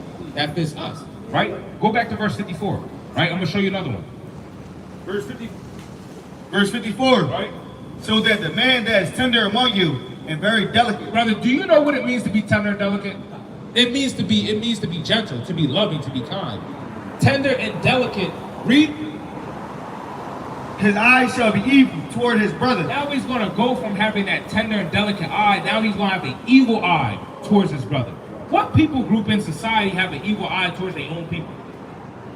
You said nobody? I don't know. You say you don't know? Yeah, tell me. Now when we walking down the street, you look at the so-called black man the wrong way, and might start something. Oh yeah. Bill and Frank not going through that, right? Quinoa and Wing Wong, they not dealing with that, right? That don't happen. They try to build up their community, right? How's the weather today, Bill? That's them. You look at him the wrong way, like, nigga, what you looking at? Are you step on nigga's shoes? You trying to take a nigga girl? That's having an evil eye towards your own brother, right? That what demographic group of people does that fit? Us. These white people don't be having beef with each other, right? Read on. Watch this. And toward the wife of his bosom. He's going to have an evil eye towards his own woman. What are black men known for doing with their women? You know, busting it down, you know, yeah. You said what? Like busting it down, you know? That's crazy.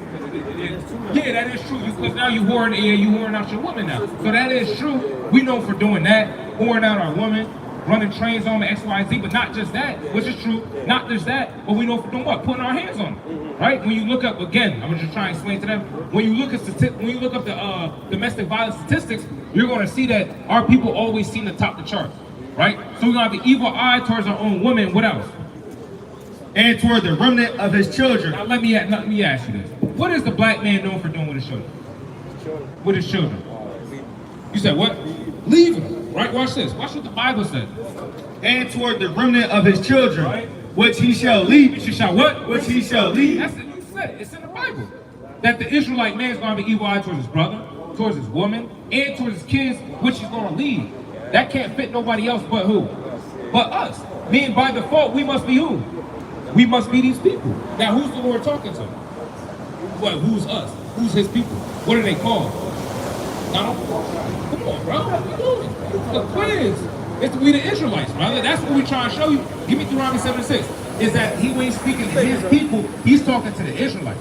Right? But we have to understand that being black, like, brother, you Oh, yeah, no, yeah, I got you, yeah, you know what I'm saying? That's black, right? Your skin color not the same color as that, right? Nobody, this brother go by black, he lighter skin than you. We different shades of brown, but brown is not an ethnic group. It's not a nationality. We're trying to find out who we are. Being black, African American, Negro, colored, all those labels, those are terms that was just given to us. And every so many years, they call, oh, we're gonna switch it up. Now they African American, now they black, now they Afro American. If we was calling them color, hundreds of years later, we're gonna remix it and we're gonna call them people of color, right? So Negro, so these is labels. We try to find out who we truly are as a people when you're dealing with the Most High God and you're dealing with history. Black and Hispanic, those aren't nationalities. Those are just labels that was given to us by the oppressor, right? So what we're saying is that we're the Israelites. We're these people. History shows you, prophecy shows you. Prophecy will never fail. So when we read in prophecy that our people fit all these different curses, we must be these people, right? Read this in Deuteronomy 7:6 real quick. It's the book of Deuteronomy, chapter 7, and verse number 6. Bring it up. For thou art an holy people unto the Lord thy God. The Lord said the Israelites, they are holy people. You know what it means to be holy? Oh, you can explain it. It means to be separate, right? So the Lord said that we're a holy people unto the Lord thy God. Read. The Lord thy God has chosen thee. Have done what? Has chosen thee to be a special people unto himself. Now watch this, right? Read. Above all people. We all the same. Above all people. What about equality? Above all people That are what? that are upon the face of the earth. So the Lord said that the Israelites are above all people that are upon the face of the earth. There's no equality, right? So as much as our people are out here marching for equality and X, Y, and Z, they don't understand that God actually already put us above everybody. But we have to understand who we are. We can't be going by the labels such as black and African American and Puerto Rican and Dominican and Haitian and Trinidadian and labels like that. We got to understand who we are, and that's the age and time that we're living in where the truth is coming to light, right? That's what the Lord said in Psalm 85:11, truth shall spring out of the earth. And that's what's going on right now. Now you're starting to understand who you truly are in the Bible, right? But there's plenty of other curses that you could read. I'm going to read you one more, right? Somebody give me Deuteronomy 28:68. And give me give me Deuteronomy 5:6. Actually, give me Hosea 9:3. I read that a while. Deuteronomy 20, you got this. Deuteronomy. Now watch this. We already read Israelites would be cursed in the city. They would be cursed in the field. Who does that fit, brother? That fits us. That the Israelite, we also read that the Israelite man would have an evil eye towards his brother and towards his woman. Who's that fit? The Lord said that the Israelite man is going to have an evil eye towards his children and he's going to lead them. Who's that fit? That fits us. So we must be the Israelites just based off these couple curses that we already read. But we're going to put the nail in the coffin for you, brother. Read this. It's Deuteronomy 28:68. And the Lord shall bring thee into Egypt again. Are you familiar with what the Israelites was doing in Egypt? What was they doing? Say again. No, God destroyed them, but that's not what they were doing in Egypt. They were slaves in Egypt at the time, right? Go to Deuteronomy 5:6 just to close. Come right back to this. Because when When you're dealing with Egypt, when you're dealing with the Bible, everything's not always just plain. It don't mean always what it means. It'll have a spiritual meaning to it, right? So Egypt doesn't mean the actual physical land of Egypt every time, right? But I'm gonna show you what the Israelites were doing in Egypt. In Deuteronomy 5 and 6, I am the Lord thy God, which brought thee out of the land of Egypt, right? From the house of bondage. What? From the house of bondage. Oh, they was bondmen. They were in captivity or slaves while they were in Egypt. Hence why the Most High God had to send Moses to save them, right? But Egypt, again, it represents the house of bondage, but it represents the house of bondage, which just means what? Slavery. That's what they was. They was bondmen, bondwomen, they were slaves in Egypt. So when you read the scriptures, it says, I'm gonna send you back into Egypt. There's nowhere in the scripture where you can read about the Israelites going back into Egypt again, right? You follow me? So when he says Egypt, it just has, again, a spiritual meaning. Bondage, captivity, slavery. What people in society historically are known for going into slavery? Us, right? So when the Lord said I'm gonna bring you back into Egypt, it means I'm gonna bring you back into slavery, right? Watch this, read it from the top. Deuteronomy 28:68. And the Lord shall bring thee into Egypt again. The Lord's going to bring the Israelites back into Egypt again, which means what? Back to slavery. How did our people get into slavery? Say again? Transportation. The scepter bus? Yeah, we took the scepter bus into captivity. Boats, right? Read that.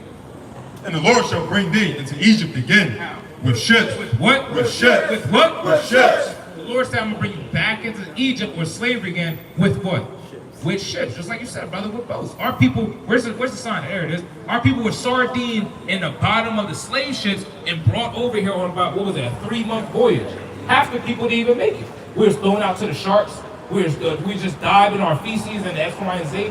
So the Lord said the Israelites, they were going to be brought into slavery again via slave ship. This happened to no other people but the so-called Black, Hispanic, and Native American people, right? Read on. By the way whereof I spake unto thee, Right? thou shalt see it no more again. And there ye shall be sold unto your enemies. The Lord said when you get off the slave ships, in the place where you're going to be a slave, you're going to be sold unto your enemies. Who were so-called Black and Hispanic people sold to?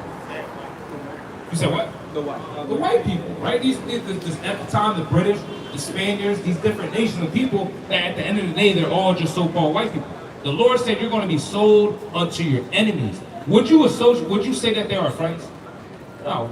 You would say that they're what? They're more our enemies. Because your friend would never do these things to you. Where's the sign? Your friend would never do these things to you, brother. All the things that they did to us throughout the hundreds, the thousands of years of slavery, hundreds of years of slavery. Hey, listen, the Lord, well, I'm not going to just get there and see if the Lord got to get up with that. But your friends wouldn't do this to you, right? So the Lord said you're going to be sold unto your enemies for what?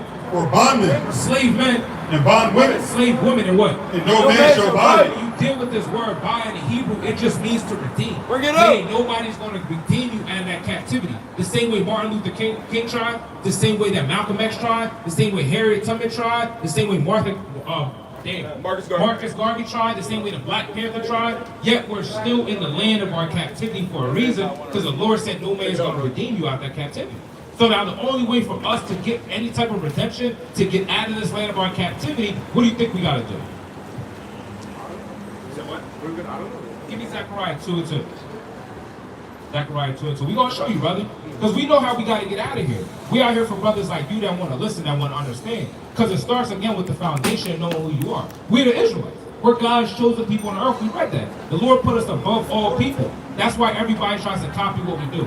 Whether it's sports, whether it's music, whether it's acting, whether it's the way we dance, dress, whatever the case is. Brother, if white man put on what you got right now, he gonna be a cornball. Somebody might snatch his chain. Take his, yeah, somebody might snatch his chain. Man, and I was gonna say, and them beats, brother. Right? And his lots. And his watch, your bracelet, everything. If you was a so-called white man, but they can't put that shit on like us, brother. Right. Brother, I in a full jean jacket suit. Imagine a white man wearing that. Shit gonna look corny. That's why our people do everything at such a higher rate than everybody. Whether, like I said, it's athletics, whether it's music, they take everything we do. They're culture vultures. They commercialize it and they make the money off it while people still stuck in the hoods and the ghettos, right? So that's why we know that we're above all people, but the Lord brought us to a low desolate state. Go to Hebrews 5 and 7 real quick. Somebody's giving me Hebrews 5 and 7. What you got? Oh, put that back right. Go right back there. Because there's one way that if you, how old are you, brother? 18, you ain't got no kids. All right, if you had kids, if your kids did whatever they wanted, if you told your kids to do something and they didn't do it, guess what you're going to do? You're going to punish them. You're going to chastise them one way, somehow, right? The Lord's doing the exact same thing with our people, the Israelites. Why? Because we're disobedient. And look, you go through the scriptures, that's all the Lord says. A stiff-necked, disobedient, gainsaying people. So he knows that we're disobedient, but he's waiting and looking for the people that are not going to be disobedient, that want to listen to the word and that want to actually keep the commandments. That's how you want to get redemption, right? Because watch this, read this. This is Hebrews chapter 5 and 7. Right? Who in the days of his flesh, when he had offered up prayers and supplications with strong crying and tears. Verse number 8. Though he were a son. Though he were what? Though he were a son. Israel's always is also looked at as the Lord's son, his firstborn. He said, though he were a son, yet what? Yet learned he obedience by the things which he suffered. By the what? By the things which he suffered. Though he were a son, yet he learned obedience by the things which he suffered. Right, you okay? So we have to understand that these things that are happening to us, this chastisement, being in the land of our captivity, having to go to work and slave all day, every day for the so-called white man, this is all things that we have to go through so we can learn obedience, right? Because of the things that we're suffering, right? So we gotta get you to understand that as an Israelite, what we did in order to get ourselves in this predicament in the first place. We didn't keep the commandments of God. Are you familiar with the commandments of God? You heard of them before. We got you, brother. So the commandments of God, that's also known as the law of life. The Lord gave that to the Israelites to keep, and he said, if you don't keep it, then I'm going to punish you. If you do, if you keep them, then I'm going to bless you. Us as a people did not keep those commandments, so all those curses and punishments happen to us. So now as a people, we're trying to show our people that we have to repent. You know what it means to repent? As part of it, you got to ask forgiveness, but when you repent, you got to do a 180. You can't go back to all the things that you used to do that were sin. Because sin, give me 1 John 3 and 4. Because people don't have a clear understanding on what sin is. Right? Our people were the ones that were sinning, and this is the reason these things happen to us. Now we have to turn away from sin and come back to the Heavenly Father. Right? Read this. This is the book of 1 John, chapter 3, verse 4. Whosoever committeth sin, transgresseth also the law. For sin is the transgression of the law. Sin is when you break the law of God. So our people have to first understand who they are. They have to understand, hey, listen, I'm an Israelite, right? I'm God's chosen people on the earth. We not like everybody else, which is why everybody looks, essentially, they look down, but they look up to us at the same time, right? There's no NFL, there's no NBA, there's no MLB, there's no rap industry, there's none of this stuff without who? Without us. So we're the top people on the earth living in our lowest state at the moment. But the Lord understands that we can move to a third. That this is the time when our people are going to start to wake up.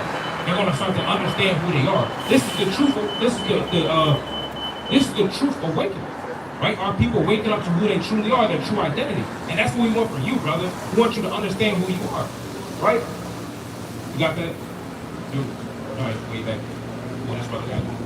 It's the book of Baruch, chapter 2 and 30. Right. For I knew that they would not hear me, because it is a stiff-necked people. Just like we was talking about earlier, our people are hard-headed, stiff-necked, gainsaying, right? For I knew that they would not hear me, for it is a stiff-necked people, but what?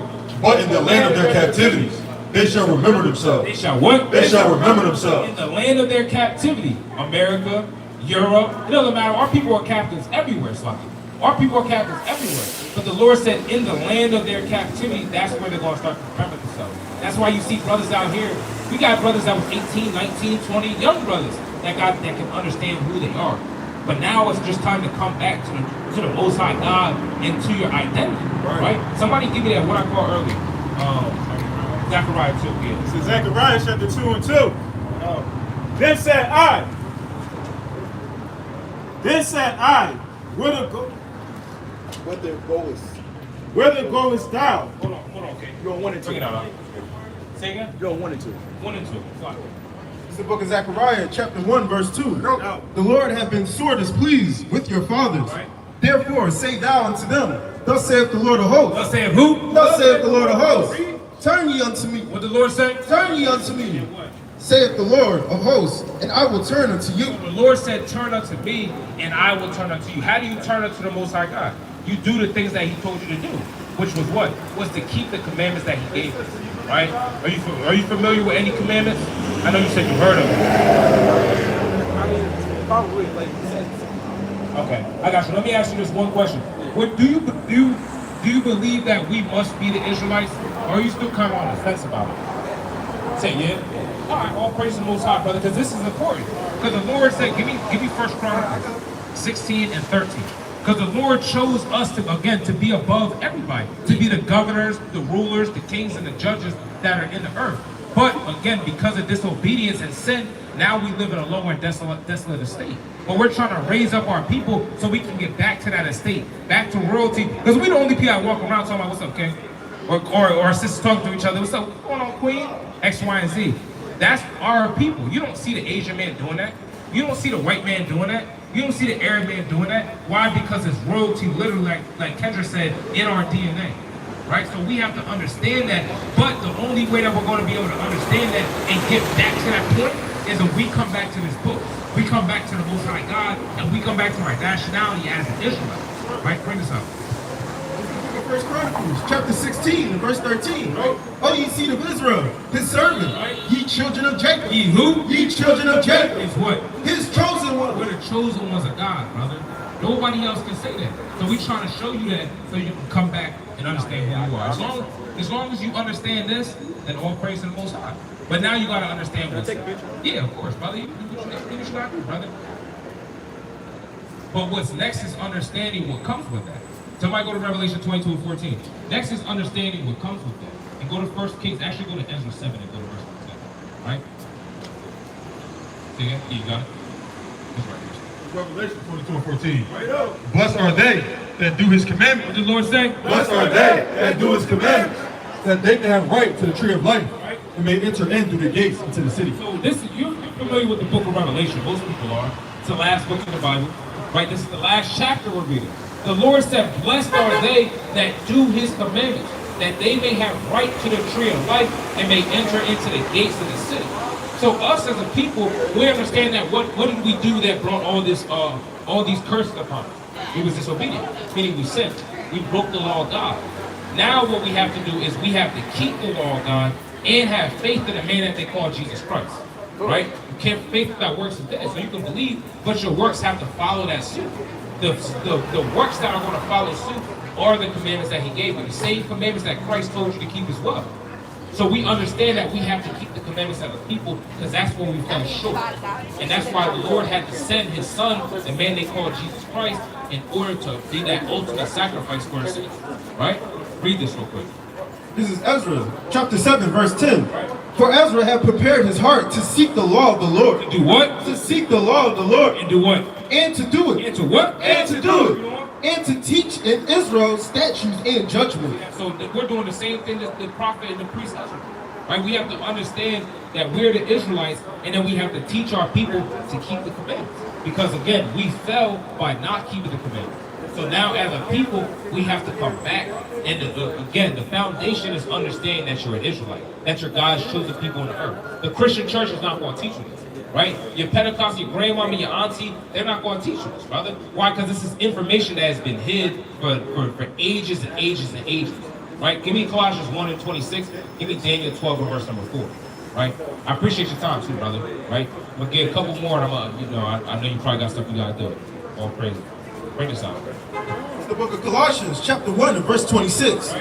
Even the mystery. Even the what? Even the mystery, which have been hid from ages and from generations, but now is made manifest to his saints. To his who? To his saints. So he said that the mystery that's been hidden for ages and from generations, but it is now made manifest to his saints. When you read the scriptures, the saints aren't just everybody that's in the church. Like they'll tell you, all the saints say amen. All the saints rejoice. Just because everybody that's in the church is a saint. No, the saints are the children of Israel.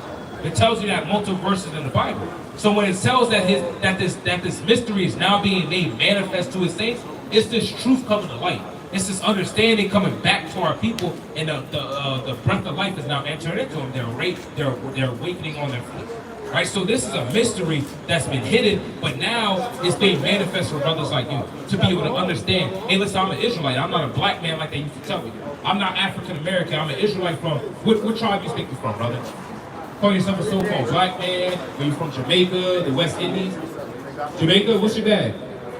He's Jamaican? So you be an Israelite from the tribe of Benjamin. All praise to the Most High. Somebody give me Romans 11:1. They food alright. They food alright. Them brothers slow down. Them brothers slow down. Somebody give me So this is one of the top apostles that you read about in the scripture, right? That went from city to city via boat, walking, whatever the case is, just to preach this word that we teach you right now. Right? Bring this out. Romans 11:1. Right? I say then, have God cast away his people? Right. God forbid. God for what? God forbid. Read. For I also am an Israelite. For what? For I also am an Israelite. This is Paul. Paul said, I also am an Israelite. For what? Of the seed of Abraham. Right. Of the tribe of Benjamin. Of the what? Of the tribe of Benjamin. Paul was walking around right now. He might be Jamaican. Right? He might be from the Barbados. He might be from Bahamas. He's from the island somewhere. Right? So you got a mighty brother that's in the book that you can read about that would be your forefather. Right? The man Paul, you got plenty of Benjamites, and we're not going to get all into it, but there's plenty of Benjamites that you can read about in the scriptures. They would be your forefathers. You would be the descendant of them, brother. And they were what? They were God's chosen people. They were Israelites, and they knew it. So now that you know that you're an Israelite, brother, you gotta go and read this thing for yourself. Because it's your history book. They're not going to teach you this. Brothers are just talking about all our people wait for every February, every year, the shortest month for a couple times to read about Harriet Tubman and Martin Luther King. Right? That's it. Rosa Parks, she finally sat in front of us. That's it. That's all they're going to tell you. They're not going to tell you that we was kings, we was rulers, we was priests, we were the true people of the Most High God, and we sat on thrones. So we got to come back to that. This is where you're going to learn this is where you're going to learn the unadulterated truth, right? Straight from the book, the good, the bad, and the ugly about who we are as a people and society in general, brother. So you be God's chosen people. You be an Israelite, and we got to keep the commandments that God gave us. Somebody give me Acts 17:30. Because we start going into the law unless you got time. You got 5 minutes. All right, I cover that in 5 minutes. That's easy. Somebody give me first Kings 1:61. Go to Deuteronomy 14, verse 8. Give me Exodus 35, verse 2. So, brother, as an Israelite from the tribe of Benjamin, we're going to show you some commandments that we got to keep. We're going to show you some commandments that we got to keep. All right, brother? And then, Lord willing, we can dive a little bit more into it as well. All right, read that 1 Kings 1:61.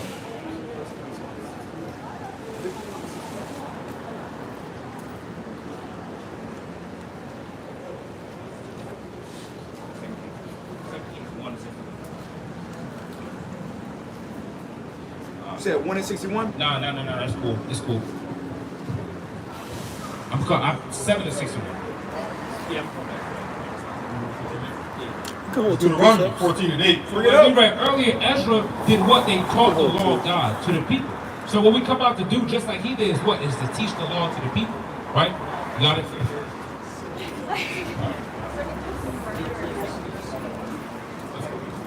Deuteronomy 14:8. And the swine. And the what? And the swine. You know what swine is, brother? Swine is pork, pig. Right? So this God about to speak on swine. Right? Read. Because it divideth the hoof, right, yet cheweth not the cud, right, it is unclean unto you. It is what? It is unclean unto you. Ye shall not eat of their flesh, right, nor touch their dead carcass. Brother, you eat any type of pork, brother? All praise the Most High, brother. Sausage, pork rinds, none of that stuff. Bacon. See, you're about sparing a little bit. Okay, I got you, brother. So we can't deal with none of the pork, right? Why? Because the Most High said it. When you study the anatomy of a pork, it don't sweat. So guess what? All the toxins get built up into it. So now it's really, that's why bacon's natural, or pork in general, is naturally really salty, right? Because of all that stuff that's built up into it. But the Lord said we can't eat that stuff. That's why people got high blood pressure. That's why people got diabetes. That's why people get gout. All that stuff is because of pork. People down south, they eat chitlins. You know what chitlins is? Bro, it's pig intestines. So they eating the intestines down there. We know slavery was heavy in the south. They gave them all the scraps. So that's why people, they be eating the chitlins down there. Any of that stuff, pig's ear, pig's feet, bacon, sausage, any of that stuff, we got to cut that stuff out of the diet. Why? Because the Most High God said that we cannot eat the pork. We cannot eat the pig. Right? Read on. These you shall eat of all that are in the water. Right. All that have fins and scales shall ye eat. What in the waters has fins and scales? Fish, right? Read. And whatsoever have not fins and scales, ye may not eat. They are unclean unto you. Now, what does not have fins and scales? Crabs, that's one. Give me three. That's one. Crabs. Lobster. All right. Come on, brothers. Yo!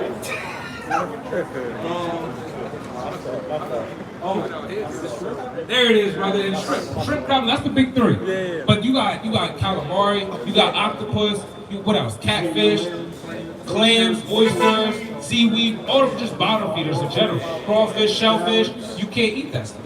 Right? Why? Because the Lord said it has to have fins and scales. Now, what does have fins and scales? Fish. But catfish don't, swordfish don't, sharks don't. You got codfish, you got bass, you got red snapper, you got whiting, you got flounder, you got tuna, you got tilapia, you get salmon, you can eat all that stuff. But you want to avoid all the shrimp, crab, and lobster, the crustaceans of the earth. So no pork, no shrimp, crab, and lobster. All right, brother? Is that easy? All right, because the Lord said in 1 John 5:3 that the commandments of the Lord are not grievous. But when we tell people, they be like, oh, I can't do that. Oh, I got to have my pork. I got to have my crab, my snow crabs. That's because our people are rebellious. They rather, right? Read this in Exodus. That's one commandment, right? Read.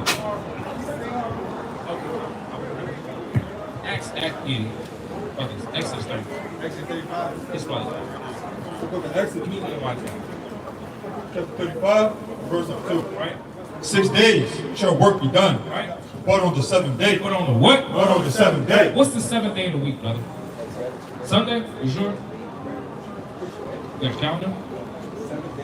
Yeah, the seventh day. What's the first day of the week? What's the first day of the week? How? Look at the calendar. Check the calendar out. Check the calendar. Sunday's the first day of the week, right? So there was the seventh day of the week. Saturday, right? Read this, gang. He's going to show you what, he's going to show you about Saturday, right? Read. Exodus 35:2. Right. 6 days shall work be done, Right. but on the seventh day Right. there shall be to you a holy day, Right. a Sabbath of rest to the Lord. A what? A Sabbath of rest to the Lord. So the seventh day, Saturday, which we call in society, would be the Sabbath day, right? Watch, now he's going to show you what's special about the Sabbath day. Whosoever doeth work therein shall be put to death. Shall be what? Shall be put to So death. we said on the Sabbath day, there's no work that can be done on the Sabbath, right? And whoever does do work, back then they was getting stoned, right? Why? Because that's the holy day. That's the day that the Most High made. The Most High made everything in 6 days and rested on the seventh. So when He commands us to rest on the seventh day, are we better than the Heavenly Father? No. So He tells us that we gotta rest that day. Can't punch the clock, go to work. He's gonna show you all the things that you can and can't do. One of the things we can't do is we can't do any type of work. We can't go punch the clock. Every brother up here got a job. Nobody works on Saturdays. Why? Because we know that's the Sabbath. That's the day that we're not allowed to work. Right? You know?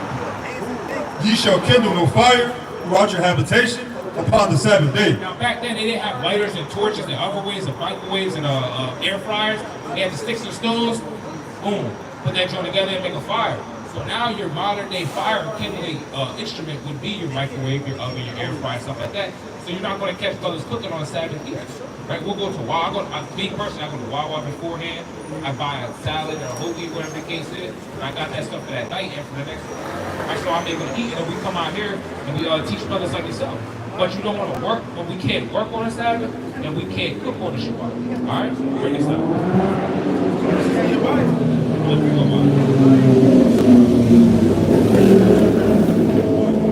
This is Nehemiah, chapter 10, and verse 31.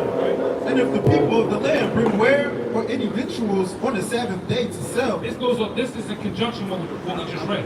So it's telling you what you can't do on the Sabbath day. Why? Because it's a holy day. Just like we're a holy people, we're separate. A king's not going to go do what the peasants do. Right? The king's not going to do what the peasants do. So when the Lord said, you're not going to do whatever you do throughout the week on this day. Why? Because it's a separate day. Right? You follow me? So what's two things we can't do? No, on the Sabbath, my bad. Right? Can't work. All right, all praises. Now watch this. I'm gonna give you a couple more things that you cannot do on the Sabbath. Right? that we would not buy it of them.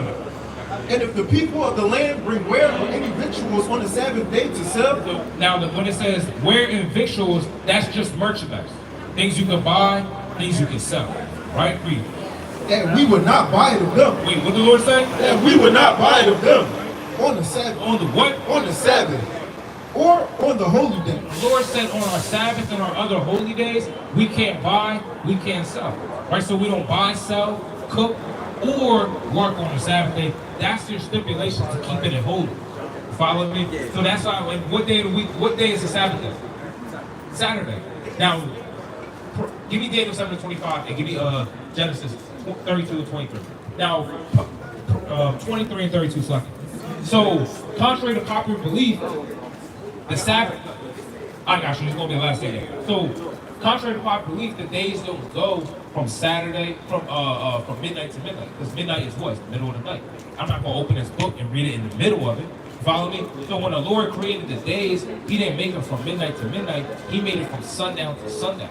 So when the sun goes down, that's when your day would be over, and that's when the next day would start until the sundown the next day. Like, we just got done the Sabbath. Probably like 10 minutes ago. It was overcast, but probably like 10 minutes ago, the Sabbath was over. Right? So watch this. Read this in Leviticus. Leviticus 23 in verse number 32. Right? And it shall be unto you a Sabbath of rest. And ye shall afflict your souls in the ninth day of the month, and evening, from evening unto evening. From what? From evening unto evening shall ye celebrate your Sabbath. So it goes from evening until evening. That's how the days would operate. Every day, not just the Sabbath day, but every day would operate like that. So when you go from Sabbath, so you go from sundown Friday to sundown Saturday, that would be your Sabbath day. So encompassing that day is the things that you can't do. Buy, sell, work, and cook. Follow me? All right, all praise the Most High. We're going to give you one more commandment. Somebody give me, what you got?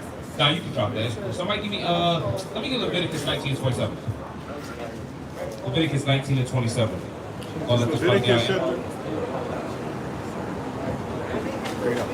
This is Leviticus chapter 19 and verse 27. Ye shall not round the corners of your head, neither shalt thou mar the corners of thy beard. When it says,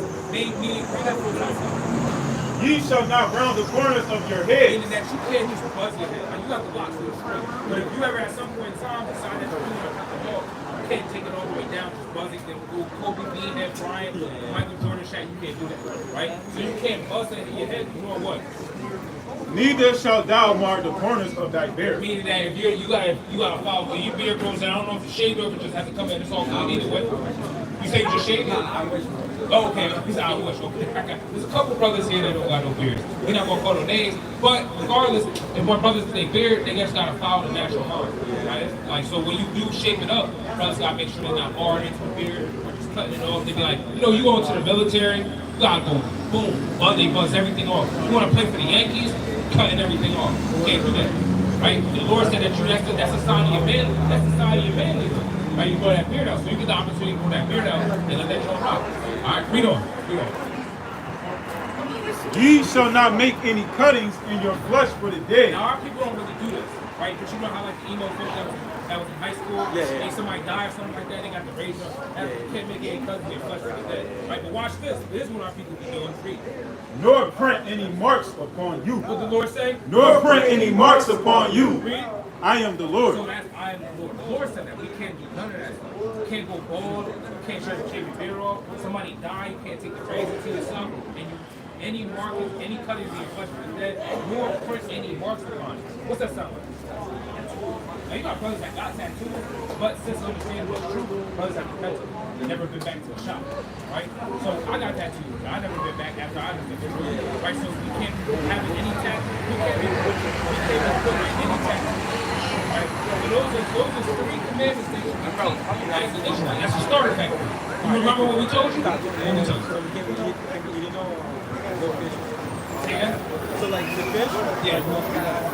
Right. It's gotta have what? Scales. I'll give it to you though. I'll give it to you. Take the scale. What else? You can't be eating on Sabbath. You can't be cooking on Sabbath. Right. You can't be buying shit on Sabbath. Right. Okay. All right. So you almost completed one of them. The Sabbath. You was almost there. You can't work. That was the last thing you got. You can't work. And then you say you can't go bald, you can't tear up your beard, and what else? No tattoos. All praise to the Most High. Brother got it. All praises. All praises. We got a brother got a flyer for this brother. We got a flyer for this brother. All praise to the Most High. And my brother, real quick, I got a quick hold on before you get that. So I got a quick question. What's your nationality? Brother gotta stay for another hour. You an Israelite, brother? You an Israelite, brother? You got an Israelite from what tribe? From what tribe? Don't look down. Benjamin, all praise to the Most High. Give this brother a round of applause, man. All praise to the Most High. I think you said that, John, before you come. I think you did too, but it's cool. All right, brother. We're gonna give you the spot. You can check out our YouTube, brother. We got YouTube, we got all social media outside of TikTok. It's wicked, stay on TikTok. But at the end of the day, brother, you an Israelite from the tribe of Benjamin. We gotta repent, believe in the man that they call Jesus Christ, and keep the commandments. All right, brother?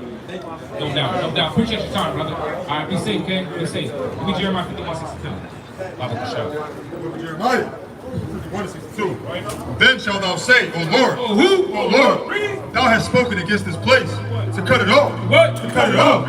That none shall remain in it, neither man nor beast, but that it shall be desolate forever. How long? Forever. The Lord said Forever. And it shall be, when thou hast made an end of reading this book, that thou shalt bind a stone to it, and cast it into the midst of Euphrates. And thou shalt say, thus shall Babylon sink. What the Lord said? Thus shall Babylon sink. Read it again. Thus shall Babylon sink. And what? It shall not rise. It shall not what? It shall not rise from the evil that I will bring upon her. With that, I'm going to close out, giving all praise, honor, and glory to How about Shema Washa Komalak Shai? And Kum Yasha! Kum Yasha! Kum Yasha! Kum Yasha! Kum Yasha!